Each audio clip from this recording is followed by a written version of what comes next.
Keith, welcome to the show. Thanks very much. It's a great pleasure and honor to be here, and I appreciate very much that you're wearing a Safari Club International hat today. Oh yeah, yeah. I like these cotton ones. They're not. Everyone has these kind of trucker style hats. Those are great too, but I like these especially for hunting. I don't want to say it's my lucky cap, but Oh, when I pull the yeah. trigger and I'm wearing this hat, things tend to Good things fall happen. over Yeah. dead. So Gotcha. yeah. Gotcha. But yeah, I've worked with SCI for gosh, 5 or 6 years now, and it's Awesome. been a great partnership. And do I do know a little bit about Outdoors Tomorrow Foundation? We've had Sean McClellan on, but it's been a couple years. I think I was looking on the website. I think it was 2022 last time he was on. So Okay. it's been a minute, and now you are at the helm, and so we're excited about that. But before we dive into OTF, let's get to know you a little bit. Where are you from?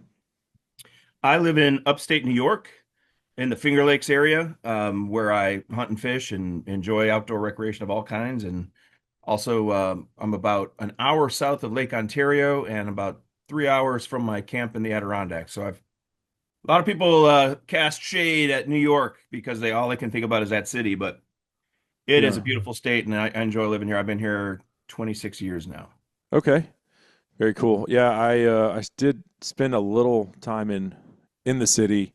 My wife, when she graduated from nursing school, her and her best friend moved up there, and we were Mhm. dating. But they'd always like best friends from like grade school. They're like, "We're moving to New York when we graduate," so they did, and we did the long distance thing. And I probably went up there, 7, 8, 10 times. I don't lost count, but Okay. it was You always a got good to know it. experience. I wouldn't want to live there like she did, but I enjoyed taking in the history and culture and Yeah. going to a baseball game and all that. One time I was there and they had epic record snowfall for March. It would have been like spring break. So my flight was canceled. Like I was supposed to get back for work, Hmm. and I had to call my boss. I was like, "Yeah, I'll be back in like 3 days because there's no flights leaving here for a long Yeah. time." So we went sledding in Central Park. It was pretty cool, actually. Awesome. I've done that. That's the thing you got to do.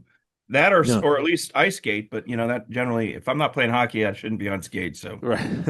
Yeah. the nice thing about New York City is that there is some interesting hunting and angling history there, and some of the old clubs are still there. The Explorers Club is still there. Roosevelt's taxidermy for now Mm, is still still in the Natural History Museum. So it's not all bad in the city, but I prefer the wide open spaces. yeah. Well, I mean, it's certainly gotten worse with Mondami. There's no doubt about that. But we shall see. We shall see. Yeah, you get what you voted for. So I did go to a ski resort one time when I went up there to visit. And it's called Wyndham, Yeah, and I know where I'm that not is. sure where that is in relation to where you're at, but I did get out of the city and we did go skiing there. So I have That's experienced about a a 4 hour drive for me. okay. So, but I did experience something besides just hey, here's the city, and she lived on the Upper East Side of Manhattan. So, uh, That's awesome. Well, the next time you're in the area, and I would invite you, and I'll take you to the Adirondacks, which is the largest state park in the United States, and it is a massive wilderness area hmm. with all kinds of wildlife. And I think if you took the from the lower 48, if you took your five favorite national parks, they would all fit inside the boundaries of the Adirondack Park. Oh wow, It's huge. I mean, huh? people just don't have a concept of what is happening in the rest of New York State, and it's a big state. To get from Buffalo to Manhattan is, probably a 6 to 7 hour commitment Uh-huh. driving. Yeah, yeah. Big So like state. half the size of Texas. If I was to point Yeah, my, there is always if I Texas was is to always the standard. point that diesel west and try to go to El Paso, I'll see you in about 12, 13 hours. Yeah, yeah, yeah. Yeah, A little different scale when we're talking Texas, but yeah. yeah, But no, New York is a big state. So you are Ivory School educated. yeah. Ivy League, I guess we call ourselves. Yeah, Ivy League. Cornell University is among the Ivy League. Um, Although we're kind of the Hicks in the family. Hmm. There's always Harvard, Princeton, Yale, and No, then the no. Let rest. me name them. Let me name the ones I know. Dartmouth, Yeah, they're Princeton, there. Yale, obviously Cornell, is Mammoth in there? Uh-uh. Nope. No. You're I'm gonna doing well. Brown. Isn't Brown one? Brown is definitely one. Okay. You're missing the Cornell. one that's right in the city of in Man well not basically Harlem, but in New York City. There's one. All right, drawn a blank. I give up. I surrender. Columbia. Oh yeah, Columbia. Uh-huh.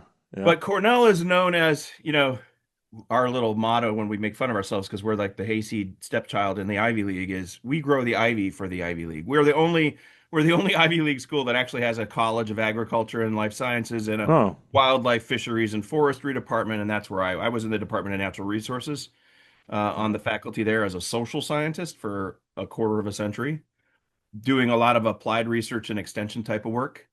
Um, Mostly what I focused on, actually three main areas.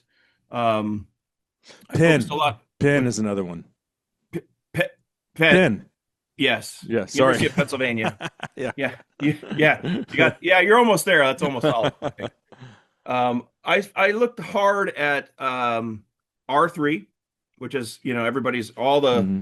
all the sportsmen's organizations are scratching their heads and wringing their hands about hunter and angler and trapper recruitment, retention, reactivation. I worked hard in that area for many years and published a fair bit there. Also in the therapeutic value of outdoor recreation, particularly hunting and fishing for people who've experienced trauma, to include um, combat wounded veterans, first responders. I'm a veteran. I had an Yeah, injury thank you that for your cost service. me. Thank you, and thank you for your support. My injury was connected to my service, though it was not in a combat theater, and it just became a passion project for me because it's so meaningful to. There's just so much that can happen in the hunting or angling context around the fire while you're doing those activities that reconnects people back to basically our human selves, which is what I think is so important about hunting generally and fishing, Hmm. which I consider a subset of hunting. And then, Hmm. like, I guess the third big bucket that I operated in was social acceptance of hunting within the human dimensions world for the non-aligned but not anti-public, which is a lot of people. There are a lot of folks out there that are kind of ambivalent. They hear one thing from a narrative that we're all too well familiar with on the anti side of things, and there needs to be a more cohesive, I think, balanced, coordinated response to that. And I worked as a social scientist and sort of an analyst at thinking about what it is that we could be saying and saying differently to increase the level of social acceptance of hunting. And that includes how we talk to young people, which is kind of how I got to be where I am right now. Yeah. And it's not the anti-hunters that we need the acceptance from. It's from the non-hunters. I mean, Yep. anti-hunters are lost cause. We're not going to change their mind. They're not going to change ours. So it's the people on the fence that are Exactly. just like, I don't really know about hunting. Maybe I don't have an opinion. Okay, That's well, let exactly us right. educate you. That exactly. And those folks are hungry for information, and they also have some instincts. And I could geek out on you on the sort of academic scholarship side of this, but there are lots of people that have an awareness that they feel better in the outdoors. We saw this after COVID. I mean, I actually Oh published yeah. on this a number of times. People are clamoring to get an experience outside, and it's one thing to be a member of the audience, and it's another thing to be on the stage. And when you're hunting and angling, you are an active participant. You are on the stage in terms of this whole environment that we are of and evolved and grew up in and are not separate from. Hmm. So yeah, man. I mean, I think that the opportunities for social acceptance of hunting are growing right now because if we can capitalize on this positive momentum that happened, post COVID and after, that people realize, hey, I've been missing being outside. Let's find ways to get back to that. No, for sure. Um, so you're an educated redneck, which we Yeah, need. We need those too. Yeah, right. I 100%. mean, very important. Educated redneck, infantry guy. So I Yeah. I'm a I'm a weird dude when I'm walking around a university campus. I promise you that. So you grew up hunting and shooting? I grew up in a pro hunting and fishing family. My Uh-huh. father is a minister in rural Minnesota when I as a kid, and he was more of an angler. He hunted a little bit like archery back in the day. We came back from his service during Vietnam, and he didn't do much more hunting or firearms, but he was still avid outside and had always got me with parishioners in the church who were hunters and anglers and allowed me to just run with those folks. So Mm, I got to, go after small game and stuff as a kid, but not with my dad because I was out with these other folks. mm. And my dad was avid angler, so we did a lot of fishing for walleye and northern and stuff in Yeah. Minnesota. And My then, dad's the same way. once I He got in the wasn't. military, it was on, man. I was all about figuring out the rifles and Yeah. Right 18 on. years old. Yeah. Well, I was just gonna say, yeah, my dad was the same way, avid bass fisherman. Down here, largemouth is king, and Yeah. so he might be out fishing right now. I mean, Good for him. yeah. So we did a lot of that, but not so much on the hunting side of things. I should chat with Um, him. I'm gonna be doing some office time, at least a week or two a month in San Antonio area. So maybe I need oh to yeah, pick your brain and his brain on where I need to be going fishing during the hot time of the yeah. year. Oh, OHIV is tough to beat these days. That's where it's producing like almost every other share lunker, meaning 13 plus pound bass caught in Sheesh. Texas. All right. For the last 3 or 4 years, it's just been it's been on fire. Um, Okay. I look forward to so the invitation. Thanks, right, Cable. yeah, yeah, you bet. So what are your favorite things to pursue in the outdoors today? I'm a really, really getting into my bamboo fly rods. This is a new thing for me. Probably Uh, in the last couple of years, I built my own at the Catskill Fly Fishing Center and Museum, which was cool. And then I love being able to use old materials. I love old shotguns, like old side by sides. But what's really turning me on right now is, when I hunt, I keep everything, like the feathers of all the grouse or the ducks or the geese, the fur from everything, the little bits and pieces so that I can make flies. oh And yeah. I'm just into that whole cycle, that whole circle. And then when you add the bamboo rod to it, it just gets to be some sort of magic. So that's something I'm really into right now. Uh-huh. Um, I'm increasingly getting into older and older iterations of New York made side-by-side shotguns, which we had a lot. We had Ithaca, we had LC Smith, we had a handful of others that were all made right here in the great state of New York before um, mechanization kind of, even Remington was headquartered here. Hmm. So I'm into getting weirder and weirder with the older and older guns out there in the field for not just waterfowl or upland birds, but also deer. Yeah, I mean, I just like to do kind of esoteric stuff. I'm actually just moving away from the modern tech a little bit and getting into the older stuff. And that's so weird. I mean, because I work with Mossberg, and they're headquartered out of New Haven, Connecticut. But all of these major, legacy firearm brands are right there in New England. Yeah, I they mean, it's were. because obviously that's where the epicenter of our population originated. Yep, Uh, and the epicenter of industrial yeah. activity and the golden age where all the money was too, right? Hmm. So, but unfortunately, you're just seeing them driven out. Just recently, I learned that Henry left New England and is head for Wisconsin, and we know that Remington already left New York, and Ithaca closed down some time ago, and yeah, Yeah. it's getting to be tougher and tougher. Hmm. Fly fishing, some people think it's such a snooty Yeah, last time, oh, we use barbless hooks and we have to release all the fish. And I've told this story a couple times, and I am a fly fisherman, not like a diehard. I'm not making my own flies. That's kind of not as snooty though. That's like if you're keeping the stuff from the things that you shot to make flies, that's on the opposite end of the spectrum. That's like getting back to the nitty gritty, like the real fly fisherman. yeah, You're I think really so. fine tuning your craft. I mean, everyone go to Orvis. I love Orvis. Buy whatever I want there, Yeah. but you're handcrafting these things, then going out and catching fish with them. It's a little different. I But still one, like Orvis. I would love Orvis to get involved in the Outdoors Tomorrow Foundation, and I still buy gear, but fly even I buy fly tying material from the Orvis mm, catalog. But you're yeah, right, when you're sitting on your own on your own tying bench and you pick up that chunk of fur, fox, whatever. It's like, yeah, I remember when I shot that, yeah, and that was cool. And now I'm using it here, and I can't wait to catch. And I'm after brook trout uh, predominantly, so if somebody yaps at me about releasing a brown trout or a rainbow trout in a stream in New York, I just laugh. I mean, it's the most unscientific thing I've ever heard of. These fish are invasive species, just be yeah, honest. And a life member of Trout Unlimited, I get it. Uh no, man. I mean, if I'll release them if I don't want to eat them, but if I do want to eat them, I'm eating them. right, right, yeah, Unless I'm in a catch and release stretch of the water. Brook uh, trout, on the other hand, That's a precious resource, very threatened. There's all kinds of reasons why it's threatened. I am more likely to release those just because I want them to persist in the Hmm. Adirondacks. Yeah. Yeah, I do enjoy it. It's probably something I only do a couple times a year. New Mexico, or we do have one good fishery close to North Texas. It's in Oklahoma on the Lower Mountain Fork, and they stock every 2 weeks with Okay, rainbows and brown trout. cool. And so Yeah. it's a wonderful, wonderful fishery up there in Broken Bow.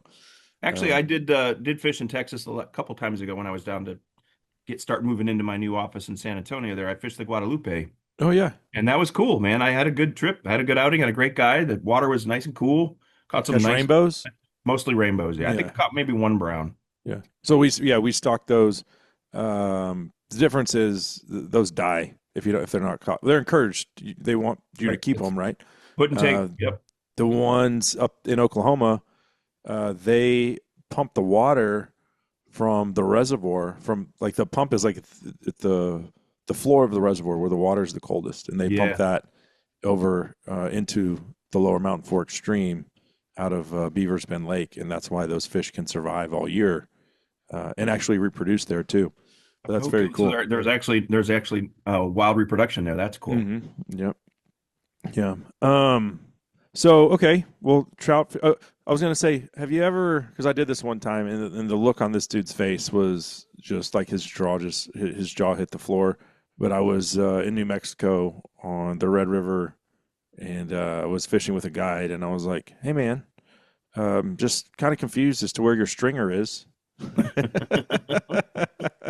Yeah. Well, I, the thing about that is when I I was am totally not, messing with him. yeah, when I'm not fly fishing, we live right on Cayuga Lake here in the Finger Lakes. I am no, I am no purist. I am just as interested in a red and white bobber, a red and white cooler, and a red and white beer than I am in my bamboo fly rods and all the rest. Yeah. So whatever I just want to fish. Yeah. Whatever's on, I'll do it. I'm not too much of a purist in that regard. Hmm. Have you done much traveling on the hunting side of things? I have been very fortunate because of the work that I described earlier that I do, and also just my interest that I've hunted and fished the only continent I haven't done it on, I think one of the two is probably Antarctica. Huh. So I'm pretty experienced traveling around, but I have not done Grand Slams or any of the big sort of sheep or goat things. I haven't reached that pinnacle of hunting achievement yet, but I do feel fortunate. I've seen the world and been able to hunt and fish. So Africa. Yes, love it. I was there just last fall. I think that was my 14th trip there. I've hunted every single time I've been over there. I started going to Africa before I was an academic. I was in the Foreign Service Uh-huh. uh, as an agriculture, natural resources, international affairs specialist.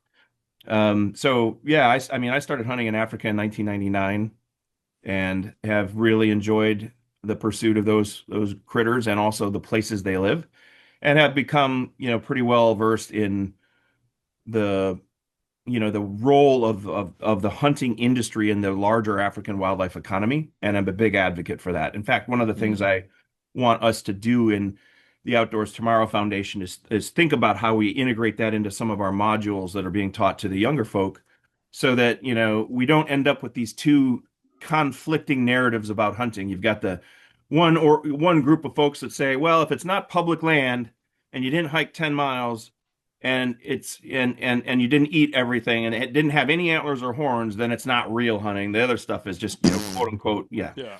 So I don't like Whatever. that. And I don't like that there's a division between people on that. And I think that, the education that's possible for young people to recognize and understand how cool the big five are and how they won't exist at all. There'll be cornfields and soybean fields there if we're not hunting. Yeah. So that's a real important piece of the opportunities, I think, before us in terms of what the curriculum currently is and what some of the things that we can do down the road with Outdoor Tomorrow Foundation. So I've been to Africa 8 times. I'm going on trip number 9. And I've been every year since 2016, I think, except for Wow. 2020 when COVID hit. Then I COVID, went right? twice in 2021 And made up to for it. make up for that trip. And the coolest thing that I've done though is I took my son last summer. Wow. He was 12 at the time, and we went to a rural school. He's a big soccer player, he plays club soccer, and he got to play soccer with these kids that basically have nothing. This kid his Fantastic. age was wearing pink, like they're like Uggs, like boots, and he was like, well, "Dad, why is that kid wearing those boots?" I'm like, "What do you think?" He's like, "Well, it's all he has." Well, yeah, Right. that's exactly Right. right. But that was his. He got to shoot 7 animals. But if you ask Henry, he hates coming on the show. He's a shy kid, but I drag him in here after cool trips or experiences, and he even said he's like that was my favorite thing we did. And then like 6 months later, he's in National Junior Honor Society, and he has to fill out this application for next year to be readmitted. And one of them was like, "What is something philanthropic that you've done?" And he was having a hard time coming up, like other than volunteering at the food pantry or whatever. I was like, "Well, you could put on there that we made a video for that rural school, and you might not have known it at the time, but that video was used to get other hunters to invest in that school." Yeah. And he was like, "Really?" I was like, "Yeah, dude." I mean, I said, "We put it all over YouTube. Like, we exploited the crap out of it for a good reason because we're trying to raise money for this school." And Right. hunters went in and put in a new kitchen. They bulldozed the soccer field where these kids were playing on rocks and had no goals, Yeah. and this is not trophy fees. This is not money from you and on the hunt. This is additional, voluntarily, just money out of our pockets. We want to help Right. these kids. I love that you're talking about that because one of the thing, and I'll put a little plug in here for my colleagues in the Safari Club International Foundation, especially the Bell Family Blue Bag program. On some of the trips that I we go over there, whether it was with my daughters or just recently, I took a group of hunter educator types that were part of the Becoming an Outdoor Woman program in New York State, and we did a blue bag. And the look on those folks' faces when you show up to that village and you provide them soccer balls and all kinds of Mhm. other medical supplies and things that we lots of fabric on this trip for whatever reason that we gathered fabric to make their clothing and so on that they love. That just adds a whole nother dimension and sort of completes the circle. I've written a Mhm. lot about the sort of the hunter's hoop, if you will, and that social element and the sharing part of that end of that hoop when you come Mhm. all the way around is big. And so, yeah, I'm glad you've exposed your kids to that and that blue bag program. If you're not aware of it yourself, I'm sure you are, Yeah. but that is a beautiful, beautiful thing, and more people need to do that when they go over We, anywhere, we not we just actually Africa. had some of those blue bags that we were passing out, and those kids love chocolate too. I don't think that's something they have access to Yeah, it's regularly. expensive, Oh right? my gosh, they. One other thing though, like the school is a rural school. There's like two teachers for like 30 kids probably, and they only have one textbook. So one Oy. other thing that hunters bought was a Xerox, a copy machine, so that now she takes the one textbook and makes copies, and every kid gets a photocopied textbook basically. Yeah, that's fantastic. That's Yeah. innovative too. That's good thinking, making the best of the Mhm. situation. Yeah. Good. So reading this press release here about you taking over at the helm of Outdoors Tomorrow Foundation, I Hmm. guess you've been there just over a month. This was in Yeah, I April. mean, yeah, I kind of hung around SCI for a while in a sort of supporting role to get, who's who in the zoo, look around, and then officially began to make, executive decisions as the executive director roughly a month ago. Yeah. Okay, and but you have about 2 decades experience in the conservation and outdoor space, and I don't mean just you hunting for yourself or tying your own flies and enjoying pursuing your own passion. So talk a little bit about that part of your background. Well, as I mentioned earlier, these areas that I was researching or doing applied sort of work in were also areas where I was involved in advocacy based on the science, based on the research Mhm. that we were coming up with. And sometimes in the world of human dimensions of natural resources management or human dimensions of wildlife or fisheries or whatever, there are other projects that you get to have the opportunity to be involved in. So one, for example, in the conservation space is, also in the R3 space, we recognize that the fastest growing demographic is women in the Right. United States of hunting, and also what they're motivated by. Number one thing that they're motivated by, these women that are being recruited, hopefully retained, is food. They're food motivated. And then we looked around and we said, there isn't a lot. We looked hard. We looked at the U.S. Department of Agriculture's database and looked to see is what kind of information is out there on wild game. Turns out very little nutritional information on wild game. If you look up, you can find deer, but if you look at the asterisk or the footnote, it's like it's farmed deer and it's not white-tailed deer. It's some deer from some Mm-hmm. other place in the world. So there really isn't a lot of research on that. So my partner, I say because she's a research partner with me, and my wife, who's very supportive of all this stuff and a hunter herself, and a nutritionist and a chef. She and I Oh have been wow. single-handedly picking away at a list of over almost 100 species, North American, that need nutritional data. We go find the funding. We get it fully analyzed in the USDA Agricultural Research Service federal lab. And then when you do a recipe like Steve Rinella or whoever else is doing all the time, you can actually get a white label, which you couldn't before because we didn't have white-tailed deer in the Huh. database before. So that's an example of, some of the, I guess you said a couple of decades of conservation work Mm-hmm. where we're trying to make not only do sort of, heady science, but actually create practical outcomes for that science that people can use. You and I can use that. When I say, oh, we should be defending hunting white-tailed deer or elk or whatever because of all these habitat reasons, but also because it's the most nutritional food you can eat. And the scientists will say, really? There's no data to support what you're saying. And then you're like, ah, shit, yeah, Mm-hmm. I guess you're right about that. Well, we're fixing that problem now on the nutritional side of the house. And I'm not at Cornell anymore, but I know I left enough of a fingerprints and a footprint there that work continues on the nutritional side. And my wife continues to work at Cornell. So that's one example. There are other examples for example, brook trout we talked about earlier, the brook trout conservation I've spent some time in African social acceptance of hunting is an area I worked in at Cornell for a few years, which is actually how I ended up in the place I'm in now, because I was bumping into people like Laird and Dr. Chris Comer and others Mm-hmm. at the African Wildlife Consultative Forum, which, if you haven't been to that, that is something. That is a really interesting thing to attend. No, I have not. Yeah, highly recommend. Mm. That's inspiring because the Safari Club International Foundation folks, I think this is their crown jewel, this AWCF. They gather these, basically it's the equivalent of the U.S. Secretary of Interior and the U.S. Director of Fish and Wildlife Service. They gather those equivalents from all the range states, get them all in the same room, and they start talking about real wildlife management issues, hunter issues, CITES issues, all these sorts of things. And it's confidential. I mean, it's not for the press to be in on. So you get real talk in there and real understanding of what the Mm. issues are and opportunity to get real creative about solving those problems. And that was a space for me to do a lot of conservation social science. And also in the end was how I came into contact with folks who now I call them work colleagues now Mm-hmm. because of the work the conservation social science work we were doing together in spaces like that. Huh. Okay. Yeah, we had on Dr. Comer. We sat down with him at the SCI convention in Nashville Yeah. and talked a lot about the SCIF's, some of their research work, leopard camera collection, data collection, population surveys in South Africa, which now South Africa is going to issue X number of leopard permits for the Yeah. first time it's been quite a few years.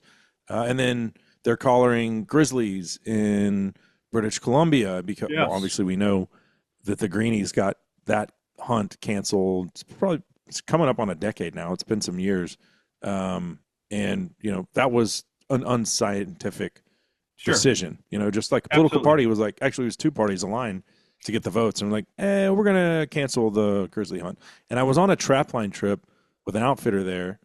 They were actually an exhibitor at SCI, Babine Guides Outfitters. And they told me, they were like, Cable, it's like somebody for no reason stole $50,000 from us every year because we had two grizzly permits, tags in our, Right. but they had like over 100,000 acres. It's just two bears and 100,000 acres. Right. And he's like, and now, overnight we just lost this revenue and, that sucks in and of itself, but like, this is not scientific wildlife management. No, And not so, doesn't even have anything to do with the North American model or anything else. mhm, Just emotions.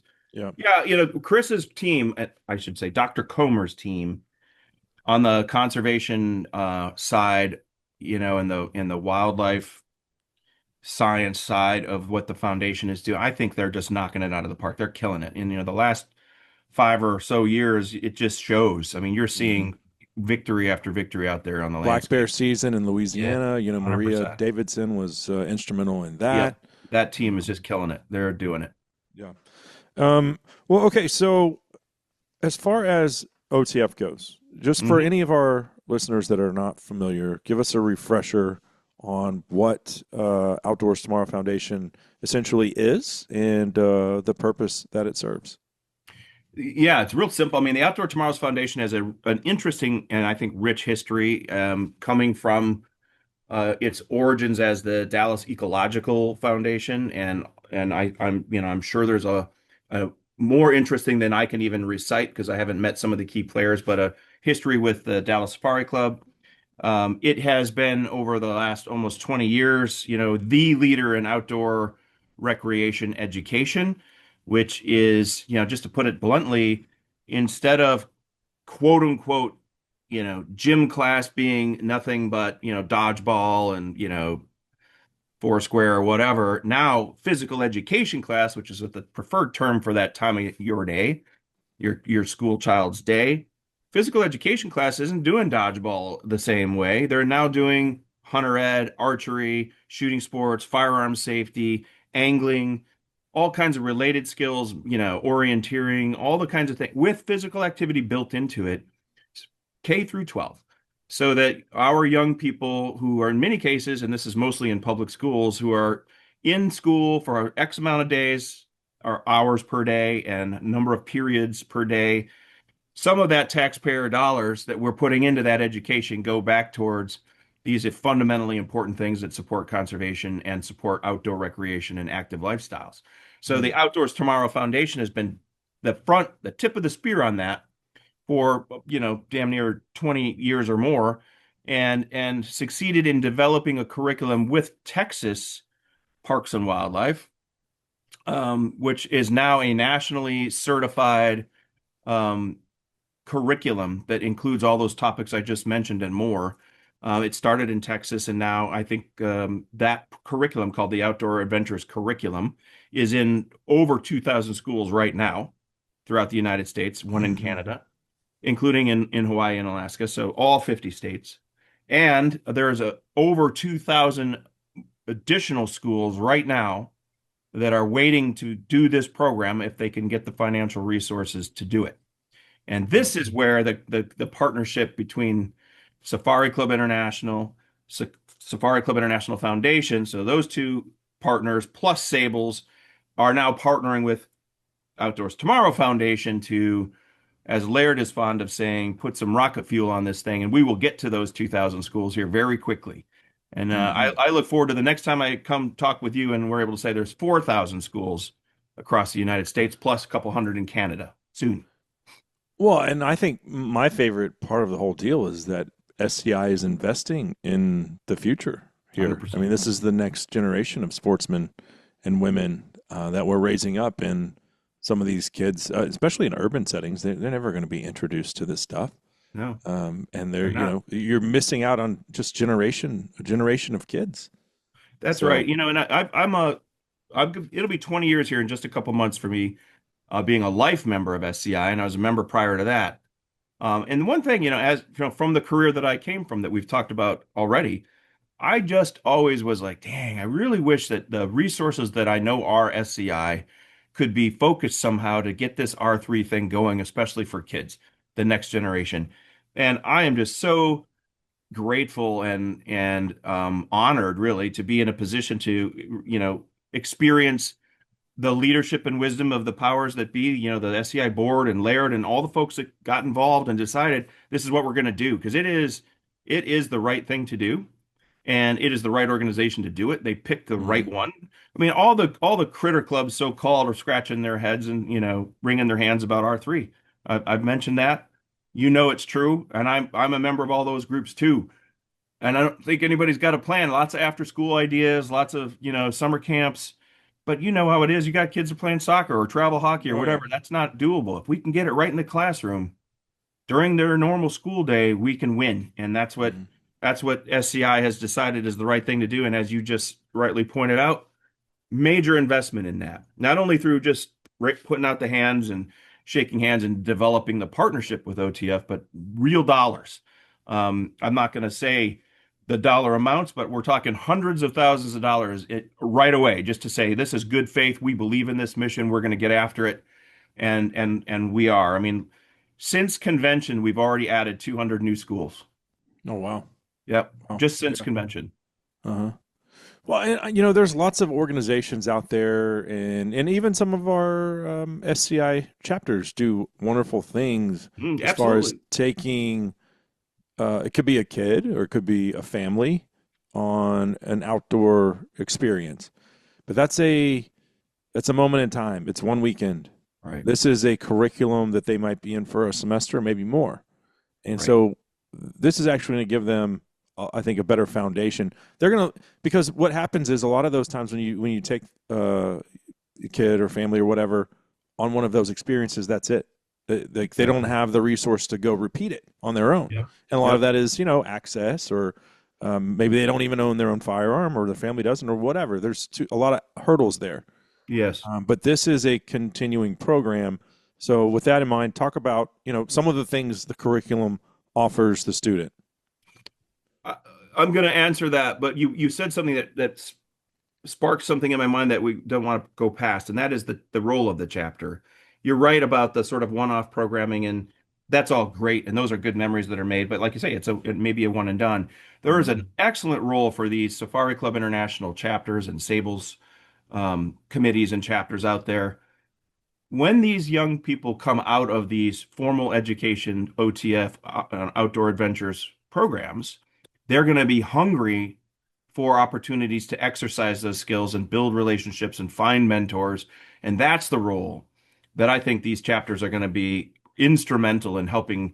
It's one thing to mix the ingredients and the cake is ready to bake, but it isn't a cake yet. It's got to get in the oven and get the temperature, and a lot of variables still got to go. That's what I think the chapters can do is they can be the oven, if you will, or the incubator, so that when these young people come out with all this interest and enthusiasm, they have somewhere to go direct it, and they Mhm. have and some access. Access is still a big deal. It's increasingly a big deal, and chapter members, chapter leaders are the folks that are going to have resources, not only financial but time, interest, motivation, and um, um, true access to hunting locations and mentorship opportunities. So Mhm. I just wanted to make sure and ring that bell because I can't wait to work with so many of these chapters. They're already stepping up. They want to get involved, and this is one of the main roles they can play. To your question about what it does for the young people, um, there's a huge literature that I was working in and had published in about the value of just time spent outdoors, period, full stop. All kinds of benefits, health and well-being benefits to include reduction in attention deficit, reduction in tendencies towards obesity, all those sorts of normal health things that we want our children to be experiencing. Also, seeing anything alive is good for you. And this is Mhm. empirically documented. So you know the spaces where we will be doing some of these lessons is even good for you. It's healthful rather than screens. What this program doesn't do it doesn't reinforce what is increasingly a full dependence on a screen. Instead, you're actually using skills that require hand-eye coordination in 3 dimensions, and there are moving objects, which is what physical education class should be. And there's also, all these sort of skills that open up new areas of interest for young people. Like, well, what do I do if I want to go hunting and I get my hunter education and I shoot a deer? Well, welcome to, let's say, your local cooperative extension office where you're going to learn how to process food and freeze food and can food. And then all kinds of things can happen with, well, what do we do with these hides? Well, Mhm. looky here, despite the fact that there's noise out there about taxidermy is actually pretty cool. And Lots of kids get excited about going and doing things with animal parts and so forth when they get exposed to this. So there's a litany of regular old-fashioned health benefits. There's also all these sort of added ancillary benefits that have to do with time spent outdoors just being good for you. And then there is this sort of achievement and satisfactions that come with doing things with others. You know, one of the interesting things, we just went and visited it's like the creme de la creme program. They've been doing it a long time, and there's a lot of resources there in Dallas. And there were three young people that are going through this course that stood before a group of us from SCI chapters and locally and so forth. And the thing that they all said more than anything else, they loved the program. They loved getting their hunter ed. They had all kinds of great things to say about the content, but the friendships, they kept coming back to the camaraderie point, which is one of the things that drives us all when it comes to hunting and fishing and all this stuff, is that, you know, we actually are among like-minded people, and we're doing something that's meaningful, that is and memorable and measurable. I mean, the best memories of my life, a lot of them occurred in the backcountry on an elk hunt or at my deer camp with my buddies, or more recently, my family, as my kids have aged into hunting. Yeah. And my wife, not a hunter, but she's not going to miss a trip to deer camp if the kids are going. So, you know, I mean, those are memories that will obviously last for my lifetime, but there's no doubt my kids are never going to remember. I mean, this is cliche, but kids don't remember their best day playing video games. They never will. Nope. These things they will remember. That's so true. And part of that is, and now I will geek out just a little tiny bit.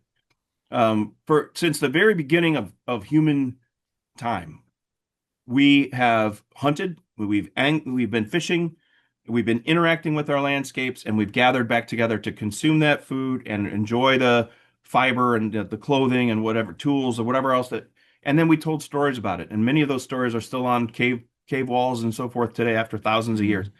When we all of a sudden, in literally literally in geological time, a millisecond is all the time that has occurred where we forgot that we're hunters. And yet look at the urban school districts. Look at what you were saying earlier, that those folks aren't going to see this stuff. But it's not a mystery to me that it is super healthful, because it's what we were always meant to be. It's who we are as a species evolutionarily. And the more we pretend that's not who we are, the more we increase our addictions to screens and machines and artificial intelligence now, the more we do that, the further we get away from actually being human. So it's no shocker that the greatest benefits in the classroom for these young people who are experiencing the Outdoor Adventures program is that they become, and they realize they're becoming themselves. They feel like themselves, and they love it. Yeah. Going back to those cave paintings and drawings, I get so irritated when people are like, "Oh, don't put a grip and grin on social media." I'm like, they were literally drawing grip and grins in caves 1,000 years ago because they were proud of the accomplishment or the experience or whatever. I'm like, man, take pride in some. If you're proud of an animal, and it could be a kid shot a spike, or like my daughter shot her first doe this year. Well, to me that was probably the best moment of my whole hunting season.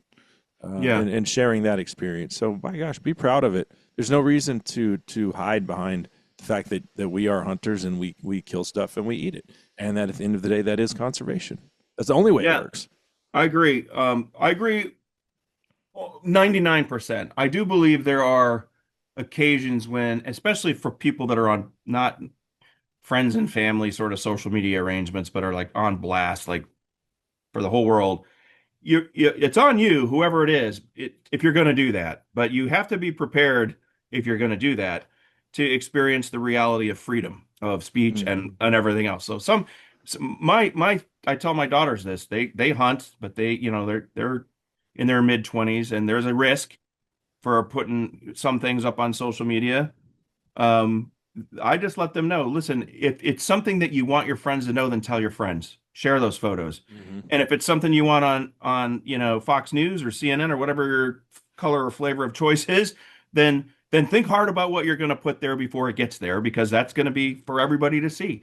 And use your own discretion. So I'm with you on that, but I do believe that some people screw that up.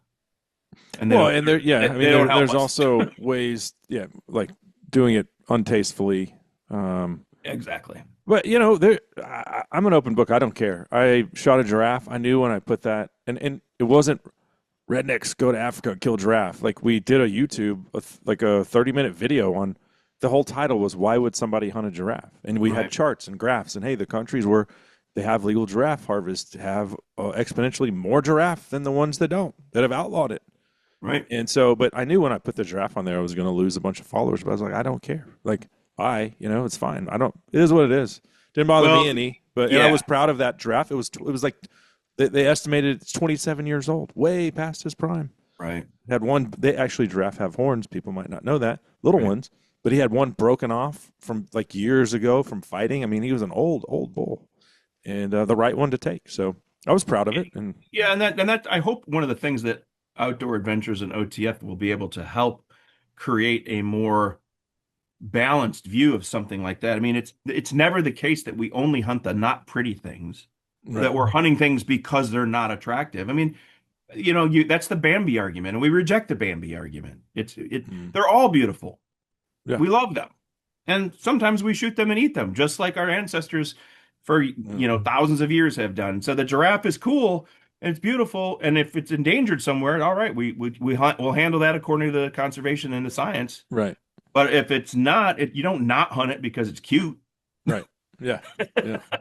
Yeah. But That's kind of where I come down on that. the bigger and the more spots, they elicit an emotional response from some people, and yeah, I get it. But I'm not going to apologize for it. So Well, right. If it was it legal and was it ethical? And if the answer yeah, is yes, we're done here. yeah, yeah. Um, well, right on. So if folks want to support Outdoors Tomorrow Foundation, as we're wrapping up here, what is the best way to go about that? There's a handful of ways. As individuals, I think probably the best way is just to go on the Outdoors Tomorrow Foundation website, and there's a number of opportunities there where you can get involved. Another great way to get involved is if you're not a member of Safari Club International or a member of a chapter, which is different than being a member of the national Mm-hmm. organization, get involved because that relationship that has been forged between SCI, SCIF, and Sables with chapters and the Outdoors Tomorrow Foundation is going to be a huge accelerator and catalyst to getting a lot more of these programs in a lot more schools and a lot more children's um, school day. And if people want to support, I'd say that's also a great way to support. The last way would be to let your employer know that you are interested in supporting this as a 501c3 charitable organization. And if there's an employer that wants to do a match or something like that, we can get involved in helping that happen. Any of those So ways, tax write-off. yeah, Yeah, 100%. there you Like go. Like if it's a hey, charitable why cause. not? Why not get kids invested in the outdoors and write it off? At the end of the year, it's great. Absolutely, 100%. When April rolls around, you're like, oh yeah, government's not getting that. I donated it to help kids get in the outdoors. Right. I mean that, we all It's a we all know the win-win. rules and just study up and find ways to make your money go further. And that's both your own income tax filing and on the employers, they match because it helps them too. Hmm. So finally, the best way is just give us a call. We will find if you're interested in helping out the Outdoors Tomorrow Foundation. We are 100% on board with finding a way for you to plug in and get involved in this work. Hmm. Right on. And by the way, you can join SCI for $65 for the year. So there's, and I say this every week. SCI, no organization is doing more. They've got the Hunters Embassy right there on Capitol Hill in Right. Washington D.C. Right. 70% of the money they raise annually it goes right back into North American conservation and projects. Yep. So it's not, sometimes there's a little bit of a stereotype. It's like, oh, old dudes that only hunt internationally. Not the case. Right. So yeah, get plugged into a local chapter and you'll see for yourself. And not only that, I appreciate you saying that. There's also a lot of folks aren't as familiar as I wish and think they should be with Sables. Mm-hmm. Safari Club International has the great tagline, First for Hunters. Sables has the tagline, First for Education.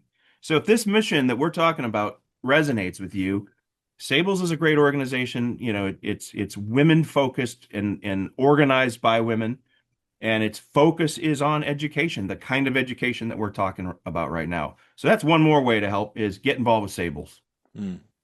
Okay, and so just give us the website real quick. GoOTF.com. Go Outdoors Tomorrow Foundation is what that abbreviation means. So it's GoOTF.com. All right. Well, Dr. Tidball, I certainly appreciate the time. It was great getting to know you, and I look forward to our next conversation somewhere on down the road.